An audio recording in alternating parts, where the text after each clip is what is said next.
Pretty cool moment for a young fella from Lowcliffe that just wanted to have his name on the side of a baler or a chopper. I can feel the heat is rising, and that beat is hypnotizing. Oh,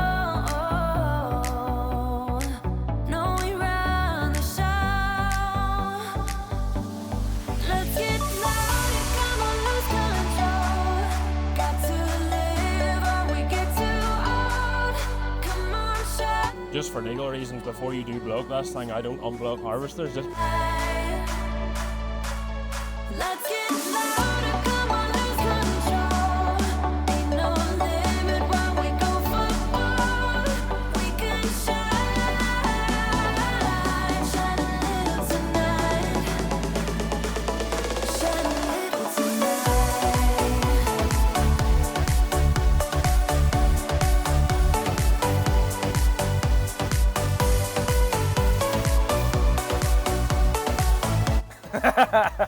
You like that there?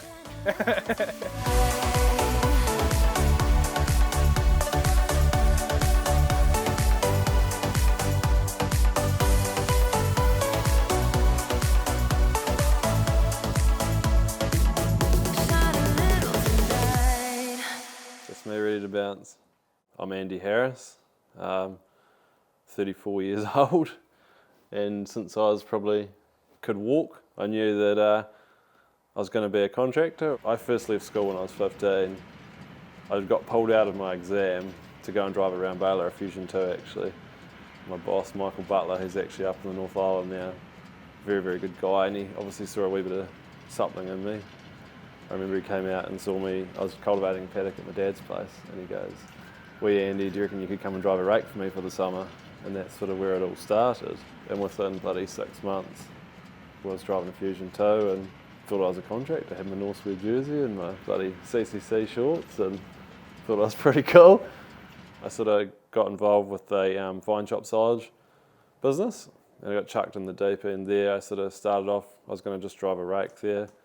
Ended up on a 79-20 with triples. Came this time of the year, actually Christmas time, and went up to a whole crop job just to see what they were doing. And the chopper driver at the time, Lloyd, who was sort of my mentor, taught me everything I knew about foragers and stuff.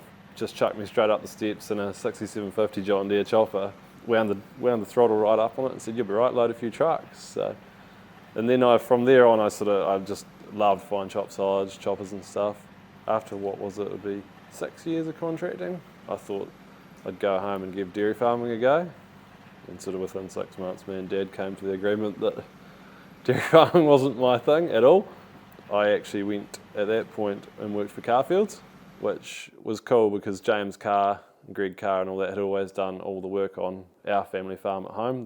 So I looked up to the Carr family a lot, and within a year of driving for them, they made me an operations manager there. But sort of, what would it be, 3 years ago now, I was looking for a bit more of an opportunity, and I thought, what can I sort of do? It was quite a hard market to sort of get out into and do something myself. I took the plunge at the end of maize harvest and I resigned from Cars and ended up having a meeting with the family, and they said, "Would you like to buy the business?" Which is not what I was expecting when I sat down with them. So I went away and rang my old man and said, "Oh, do you want to buy Carfields Contracting?" And he said, "What? How are we going to do that?" But we pulled it all together. Couldn't have done it without the Cars. You know, they helped us in, gave us a lot of support, and they had a lot of very loyal clients. I mean, I had a relationship with them for 4 years, but a lot of them had a relationship with the Cars for 20-something years. So it was very cool that nearly all of them, 99% of them, came on board with us. It was the most stressful time of my life. Like, I sort of thought I knew contracting, I knew business pretty well. But there's such a big step to go from being an ops manager to suddenly you own the company, and you really look at it from the whole other perspective. So obviously we couldn't have done it without the bank alone and help from my parents alone. But at the end of the day, when we sat there and moved everything into this yard, and it was my head on the chopping block, it was really scary. And I think the first season I really struggled because I still wanted to be out there driving and being there on every job, and I focused on the really day-to-day, and all I wanted to do was chase my choppers around. And sort of within 18 months of that, I really had to realise that there's a lot more to a business than just driving gear. There's been a lot of good relationships with clients, like long-term clients who've helped a lot. And then, a good relationship with other contractors as well, like of Parnagel and stuff. He gave us a bit of advice. And so before I took the business over, it was a fleet of older class tractors, Massey square balers. So there was 4 Massey square balers, 2 quadrant. The rakes were getting well tired at that point. JCB telehandlers, 1 Isuzu truck, which we've chopped up into a trailer, and 1 Scania truck.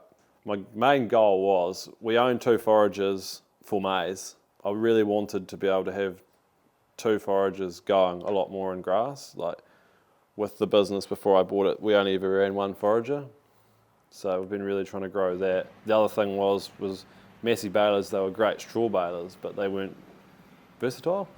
Like there was no point having 4 Massey balers in the shed for 2 months of straw. So we flicked all those Massey balers and went and bought that HD case, which suddenly you can do silage with your 2 quadrants in your case, and then you can put all 3 of them into straw as well.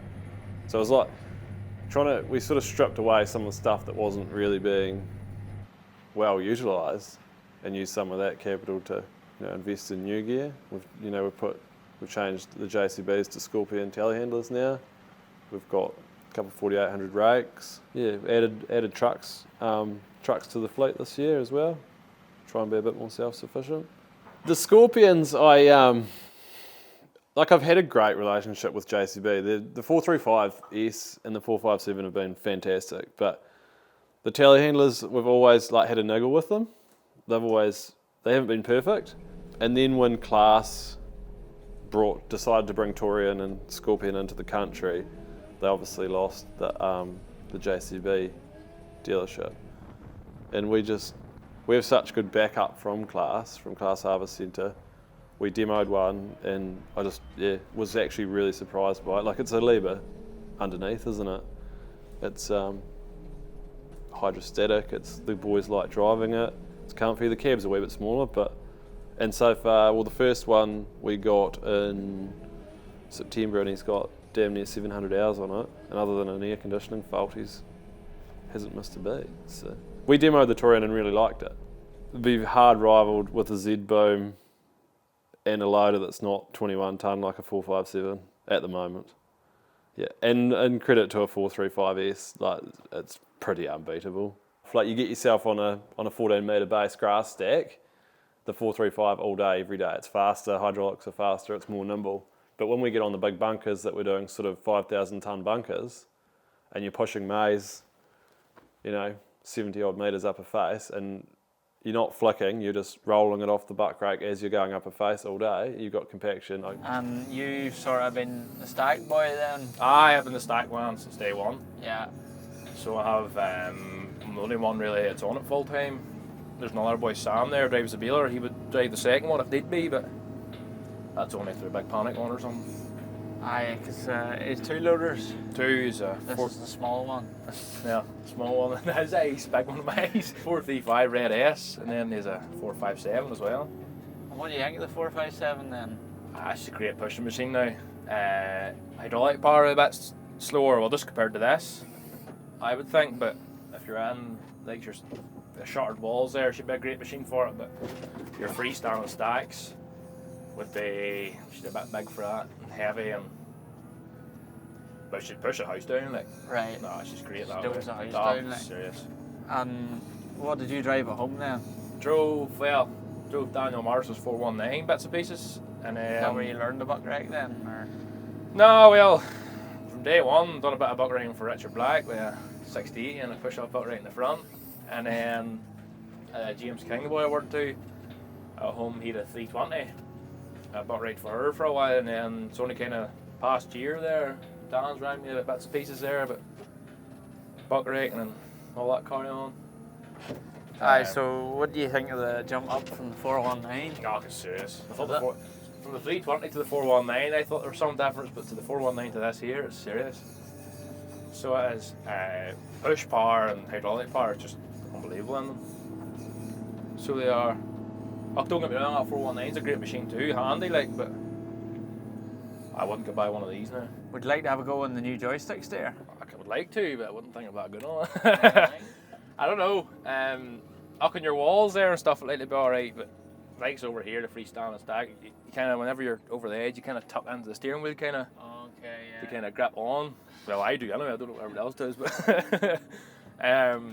could be a nice job, like make the insides a lot handier work. Is it hard to get onto the freestanding stacks then, or? Okay, there's a wee knack to it now. There is. First couple of stacks I done, I wouldn't say there's much wrong with them, but there's obviously stuff you could improve on, you know. Still learning. It's still not fully there, but okay, once you get it going, like if you get your base sorted, it's never actually too bad. So what way do you do it then? Like say from the start, what way do you? I just put a nice lower base in the front, the front of it first, and then I do a full like roll over the whole thing, and then kind of just the next load I would start patting and just kind of work your way up. Like a cake then? No, like a cake, just Layers put layers of on. cake, or a lasagna? Yeah, with layers on. Okay, it takes a bit of getting onto, but I thought it'd be a lot harder to make your own stack, but it's actually not that bad. Once you get onto it now, don't get me wrong, your walls is a lot easier to push, fill your walls and roll them is all you have to do really. There's a lot of like bunkers, like soil bunkers, you know, like they're handy enough for it, but a lot of them is freestanding. And so whenever you go home now, will you be expecting a 435 sitting waiting for you, or? Look, I don't know. I don't know. It's a good question. I like this here now. This is a handy machine. She's Evern, she's quick, she's plenty of hydraulic power, plenty of power, but 457 is just that cool thing about it. A bit ignorant, like. Whenever you tell a man you're doing a 457, you kind of get your shoulders hurt out of it. Get all excited there. They look at you and they're like, oh, you must be fit to stack then, if you drive a 457. Instead of that, you're just making a mess and she's rolling on the lumps. Niall turned up in my yard and with his brother Steve, and I was like, he's going to be my stack man. He's stacked at home. He's just going to stack. He's good at stacking, and he was pretty quiet, always happy, always smiling. And then Logan actually chucked him out on a tube wrapper one night. No one really likes tube wrapping. The novelty wears off after a while, but Niall loves it. He loves tube wrapping, so that's quite funny. And then he's done a bit of mowing and stuff as well. I think he'd be dying to have a few goes at a few other things as well. Oh, the tube wrapping's a different thing. I was kind of half interested. Not a lot of people like it over here, but I was kind of. It's a thing I'll never do at home, so I may as well do it over here. And I think it's a nice job. Do you? It's handy. It's not a lot of hassle with it. No stress, no nothing. Just tear away. Fire a bale in here and there. Aye. The only stress you have to worry about is the plastic coming off having to go out every bale. But Are they a reliable thing then, or you can just bale all of the fusion like? I think you're better doing it with fusion. Wrapping it, in my opinion. Like you're taking up. Well, you're not taking up like. You know yourself, like stacking round bales there. You can stack them up 3 high and stuff. Yeah. Whatever. Take up less room. I take up a lot of less room. Like you build them up in a corner of a field there, and you'd have a good lot. But just the way they are, and what they're used to. Aye. I don't know if there's any better quality with it or anything, or just the fact. I don't know. I never get into the detail of it, but Yeah. it's definitely cool. Like Nice stuff to buck, Greg. it's alright. It's alright. It's alright. It's just wagon grass. You know what it's like. Not great. Yeah, you can work with it, like, but it's getting it pushed out levels the ball. Yes. A couple of lumps left, right, and centre. We're a long way out from Brasheen today. A long way. Long way out from the breed. Out in a wee trip. Mm-hmm. Some country. You like it? Yeah, it's different now. The weather's lovely, hey. It Couldn't is. get better. Well, Lovely weather. this week could be a bit different. It always tends to be the way whenever we arrive. He's It brought goes, it goes sour. You just brought the bad weather ways. Yeah. You left home and you decided to come out to New Zealand then. I've been thinking about it the past couple of years and never really bit the bullet. And then this summer I just kind of says, I texted Andy and about a job to see what he would say, and he says, yeah, all on board. So booked the tickets and went. When did you fly out then? 13th September we left. It was rather early, like, but Andy says, You wanted to avoid the story, did you? a wee bit. Could have been the answer for that. No, well, they started. Andy said last year that the grass would start at September time, early September, but different season, just different times. You know what it's like. What are some of the differences then that you notice out here compared to home? Well, they like their grass a lot drier. Yeah. Noticed that. Grass length wouldn't be, you know, yourself there, you'd be chopping as fine as you can at home. Yeah. But not really that. Not really chop that long and stuff. Fuck. That kind of side of things is pretty much similar. Like grass wise and everyone's kind of similar that way. It's just kind of the weather wise and all different things. Yeah. As I said there, it's similar but it's different at the same time. The farms are very different, aren't they? There's not a shed on them. Yeah. Like there's a farm we go to do milk a lot of cows. I don't know how many. Like could be 1,400 cows. And like I expected to get in there and seeing 3 or 4 dairy sheds, like. Yeah. And there's just a parlour. It's a parlour, like, and you're like, what's going on here? I suppose they can invest all that money in fields, Well, that's the thing, like. parlours, and more cows. No, they seem to like, they work it well. They have a good system out here. A real good system. Yeah. Cows are out all the time. Water splashing away at the fields. Yeah, that's another thing. It's different seeing them going. What do you think of the irrigator? Weird. The pivot tracks. I don't like the pivot tracks now. No. They put your head away. Well, not often I'm in the paddock, to be fair. I'm always either just in the yard, but no, I don't think they're that great. I heard Sam and them boys talking about it when you're going to cross it with a baler and you just feel it, you're like, Yeah. They'll pick up good. I think we came to the conclusion yesterday that this is the best job. Buck rigging. It's a lot. There's no hassle. I've got some spot, like, it's a good experience, the best experience I've had yet, I think, grass. Yeah, you think? Just different, like, when you get right up at night there, the thing I like about here too, you get into the office there for a beer, it's kind of, everybody goes in for a beer, you get a bad crack. Yeah. It's a completely different culture. Everyone sort of just goes home. Everybody goes home once grass is done at home, and then over here it's into the office for a beer before you get in. Same in any job too, like all them mechanics and stuff you go out and see in Australia or over here, they finish work at 5, say, and they'll just go in for a wee, they'll stand around for another hour and chat to each other, like. Aye. Whereas at home we all seem to be in a bit of a rush to go home. Once you get around, fit the key and away. Back to the sofa. Aye. And then class tractors, what do you think of those? Aye, they're good. I haven't done a whole lot on them, to be honest with you. I've drove that 850 in the mowers one day, great tractor. I like them wee 660s now. Yeah. They're great. Nice size of tractor and plenty of horsepower. He runs one of them in a set of tractor mowers and she runs it no bother at all. No, definitely. I never really drove much at a class tractor at home. Never. I don't think I ever drove one. Never. And then And you pick the contractor as all class as a tractor. contractor. Exactly. We change. Change as good as the rest. Aye, well, that's the thing. I was brought up on the farm with John Deere's on the dairy side of the farm, and we had New Hollands for everything on the cropping farm, and I loved them. And I'd never been near a class tractor till I came to Carfield's Contracting. And the first season there, spent a bit of time on the 870X in, group of mowing on that, and then running a 2290 4x4 baler on it. And yeah, great tractor. Number one, it's back up. The dealership's right there. Number two, they're comfortable. You get, like our Irish boys and English boys, when they come in, they go, oh, feint. But they get in one of these 660s or 850s and go, they're really comfortable. The C-Matic transmission's so smooth, nice in them. I think they're a little bit less complicated, and the FPT engines in them, unreal.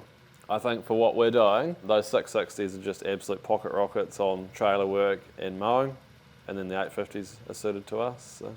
And you get on, like, I remember when we first got our first 660 and I chucked the set of conditioner mowers on it, everyone looked at us like we were crazy. But it's 215 horsepower. It's the turning radius on the headland with them. If you're not in big bulky swath of grass, like you've seen while you've been with us, summer grass isn't thick grass. They're still bolting along at 20 k's mowing with a 660. They're sitting on 35 litres an hour versus 42 litres an hour on an 850. It all adds up. But they do surprise people, those 660s. They really surprise people in how comfy they are and how powerful they are. I'd say our business is a 50-50 split with chopping and baling. Obviously some years are slightly different. Like this spring here has been a hard spring in Canterbury for getting a bulk of grass. Yeah, the round baling's not as popular here in mid-Canterbury. Like tube squares are still the most cost-effective way of doing baled silage, but there's still a place for the round baler as well. So I inherited the 870 from Carfield's, and she's 2018 model, 496. Still got the V8 Mercedes in it, absolutely love it. Before I got the 960 I have now, I had another 960 502 with the V8 in it, and I swore I'd never go away from a V8. And then we actually demoed the 970 and the 880, both with the straight six motors in them. And I was sort of immediately the fuel saving, the more torque, the quieter, everything was better, even though I was a V8 man through and through. And yeah, it came with the 50-year decals and stuff on it, but we got the white wrapped grey on it just to sort of make it look a little bit different to everything else around here. But no, it's a well-spec machine, nice machine. I don't get to drive it much anymore. I did 2 days of maize in it, and that's about it. Well, this is your first year on the 960? First season on the 960. Did maize with the 870 last year. So you have a bit of experience in the two of them then? A little bit. Yeah. Slowly getting more. What's your engine of choice, the straight six or the V8? Would have to be a V8. All the noise and the power. Well, there's a bit of age difference in the two as well, is there not? The 870s, 2015 I believe, and then this one got it brand new just before Christmas last year, so be almost a year old by now. Well, tell us a bit about yourself, Blake, because you are a Kiwi, but you're not from the South Island. So from up North Island, up in the Waikato. The old man's got a contracting company up there, so he's had that going for about 20 or so years now. It'd be quite a well-known contractor too, like I would have heard of him before we come out this far. I'd imagine so, I'd like to think so anyway. Definitely up around the area with the big boys, so grew up contracting obviously, love it. Then what brought you to the South Island? Just a bit of a change, Okay. get a bit of life experience really, get away from home, but love the ag industry, so thought I had to stay in it, just somewhere else.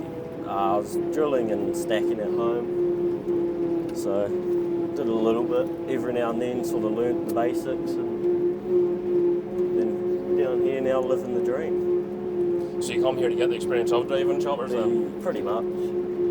Just get out, get more experience working under someone else. The original plan was to come stack, but Holy moly. joys of pivot ruts. Suppose you wish you were in a stack now with bumps like that. There are days I prefer it. What made you stay? I suppose just enjoy it down here. Nice scenery, cruisy people to work for. Can't ask for much more really. Would this be a standard enough crop over here? For a dairy farm on platform it definitely is, but especially this year with the weather. But Jeegers. Are these cow paddocks normally then? yeah, so they'll just break feed these out, and then once they can't keep up, we'll come in either with the chopper like now or bring the baler. And is this a common sight here to have two wagons carting away from you? Yeah, so I'll always have at least one wagon, mainly for metal or rocks. Speeds things up where I can just spit it out, carry on, and they just come and grab the lump. But any long carts will have possibly truck and trailers on to speed it all up. So how good are your trailer drivers? Oh, we won't comment on that one. There's worse out there, but there's better. Yeah, it's okay. Do you think, do they say the same about your harvester driving skills, or? Oh, I'd say there's definitely better, not much worse. You would say a 900 series class has a wee bit wasted in here whenever you see them size of rows, but whenever you go over the top of the ground and realise how slow you actually have to go, you can understand why there's only two wagons with you today. Yeah, you definitely, when you start getting into rough paddocks, you definitely don't need the 960, but when you start doing, especially September, they're doing all the grass seed paddocks where you are heavy crops, you want that power, and then come to maize once again. Yeah. This chopper will do just over 600 hectares for one feedlot, so when you only have a short window, I think it's about 5 weeks to get that all tidied up. You definitely need to be able to chop it pretty quick. Myself and Craig were looking at this harvester earlier on, and we were wondering what this big thing sticking out at the end of the spout was, because we did think it was a camera, and then I can see your normal camera's working here. But just noticing this here's a great job. So we've got a bit of a boss. What was it? For about 10 years he's had a camera on the flat. Now the new ones come with their own one tucked in with the lights. But he's not quite used to the new ways. Yeah. So he's kept his old way and given us two options, which definitely like the one on the flat. So this screen here is a whole lot better placed than compared to setting up where your iPad is. I definitely like it, but I also get distracted with it every now and then. Start looking at the camera instead of the road, but it's definitely handy being there. You're not looking away from the trailer or anything. Yes. You're still rows there, trailers there. Well, what's the biggest challenge of being a harvester driver out in New Zealand? North or South Island? Be probably the weather conditions, to be fair. Especially down south, goes from green, wet grass, northwest wind starts blowing, and all of a sudden you're almost chopping hay if you're not quick enough. Yeah. So you definitely got to be on the A game, especially checking it. So it's not even just weather conditions, it's like weather conditions going from one extreme to the other. Yeah, pretty much, just how quick it can change from one extreme to another. And what's worse, too much rain or too much sun? I suppose probably too much sun. You can always dry the rain out. So do you have another couple of seasons in you with Harris then, or do you think you're going to emigrate back north? Definitely doing one more season down here. Probably be heading back up north after that. What way has your season been so far? It's definitely been a quiet season this year with the weather. We didn't quite warm up in time, and then by the time it did warm up for the grass growth, the wind took off and dried everything out, and then once we got the rain, it's now too late. Well, do you find contracting more challenging down here compared to the North Island, or much of a muchness? Not much in it. I've got a bit more control, having the pivots, being able to put the water on when they can, but even so, it only does so much. So what's Andy like to work for? Real cruisy. Can't really ask for a better way, to be fair. He's happy to give you the chances if you're keen to learn.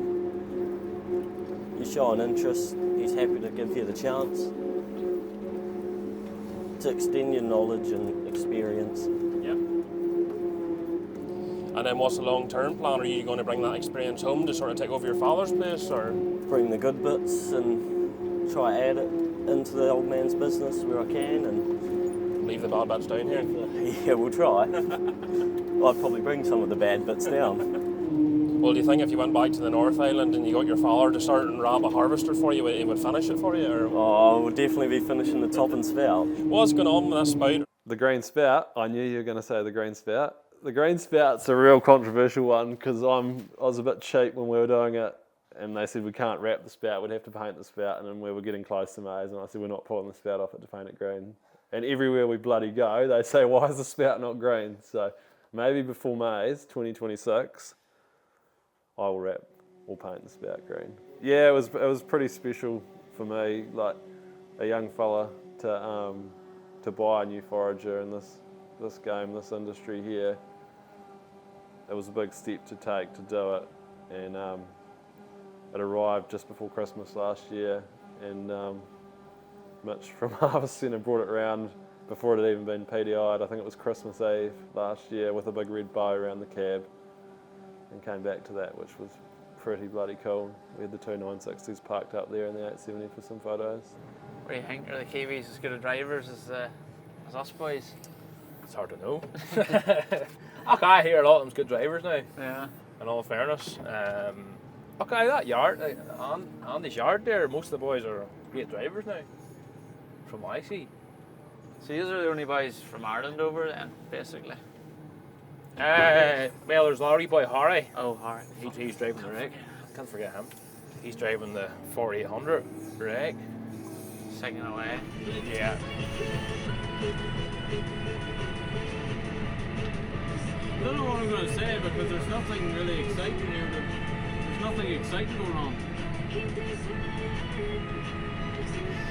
Nice out of fence, but hopefully that does not. That'll be something for the camera. I really want to know if they've got GoPros. Or if like Tom and Brad and the trucks have GoPros, or Elliot has GoPros. Or is it just me? It can't be just me. I don't think it is just me. I reckon everyone does. I wonder what everyone else is saying.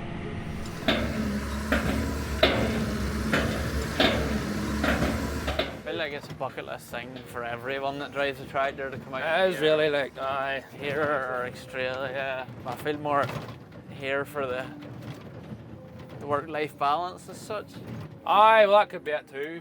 It's just kind of, I was never really here to work. I'm just going out to see the experience kind of thing. To see Now, what you're not too worried about what you come home with. No, I don't really No. care. At least said I done it. Said I Yeah. went to New Zealand, done a bit of grass. The work he does there, you can see plenty of the scenic kind of stuff there. Aye, you don't need to go touring, you Not just... really. I kind of thought about maybe when I get read up, I maybe go a bit of touring, but you know yourself, when you're mad for hours, you just want to stick on it. Yeah. What are the hours like? Are they Decent now, like, are aye. they similar to home or? This year's definitely a lot. I wouldn't say there been as many hours like I heard them boys saying last year. Over here there was hours fly out, like Yeah. they were all nighters and stuff. We did a couple all nighters, but nothing real serious. Compared to home there, like you get a 4-day wonder for 1,000 acre nearly. Like, Is he a good boss? Is he? oh, aye. I couldn't say a bad thing about him now. He'll look after you, brave him well, so he does. If you were coming back for a season, would you come back here? I probably would, aye. Yeah. Yeah, definitely would. So my theory is I'd rather someone with a good attitude than experience. Like, we need depth of experience, yes, but you can train anyone if they've got the right attitude. Obviously people do have a natural ability with machinery. There's people out there that will come, but there's generally those people that are interested in this industry anyway. But all you need is a good attitude, willing to learn, willing to be tidy and work as a team. Like, we're a small team, it's all about working together. You may not be on the chopper today, you might be on a 2-rotor rake in front of the round baler, but then you can jump back in your chopper tomorrow. But you can't be a princess, you have to help each other out, make the team work. Going back to when I was first started contracting, we never complained about what we were driving, but we loved every minute of it. But now the expectations are pretty high on what, oh, I want to drive this, I want to come and drive that, oh, I'm not driving that, which is interesting. But we still managed to find good people, weed out the good people, and yeah, people, you got to love doing it. The future of the business, it's I'd love to grow it and just make it a long-term sustainable business, and these little rat bags here can one day take it over and run it, because I don't want to do it forever. I obviously love it at the moment, and I want to do it for a long time yet, but it's very cool with what my parents have done to help me into this business, to be able to help them into something similar. To be fair, last year I had both of them trying to sit on my knee and drive a 4x4 baler, so I think they're reasonably interested. Yeah, so we'll see how they go, but I'm not going to push them to do it either. You got to come to it yourself, don't you? No, my 5-year goal is pretty simple. I don't want to be the biggest, but we want to be the best. Like, we want to be, you ring me and say, I've got 20 hectares on my farm, platform, dairy platform, I need it mowed, when can you do it? We'll be there tomorrow and mow it, we'll fit it in no matter what. And that's our niche. But my 5-year goal, I want to keep my 3 balers busy, my 2 wrappers busy. I'd like to have a fine chop crew out every day, or 2, or a wagon crew. Ideally, I'd like to get to the point where we're running 4 crews most of the season.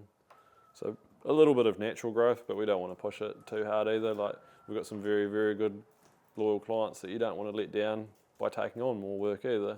Like, it's as cheesy as it sounds, we've got our core values there. It was a thing that came from being part of a big corporate company like Carfields, but I think it's so important that we always do strive to go out and do our best job. Doesn't matter if it's a 5-hectare job or a 500-hectare job. And I think all the boys have they've taken that on board.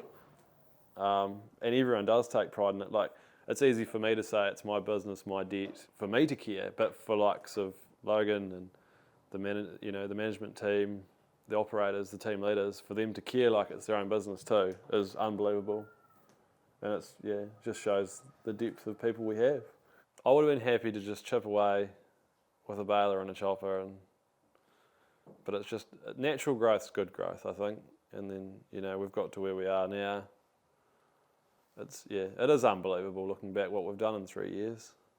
I mean, the value of the fleet's doubled in 3 years, as my insurer tells me, which I don't know is good or bad, but my advice that I'd give to myself or anyone else is back yourself and believe in yourself. If you can do it, you can. If you think you can do it, you can do it. Don't underestimate yourself. Like, anyone can do it. You've just got to back yourself and surround yourself with good people that'll make it happen. I can feel the heat is rising.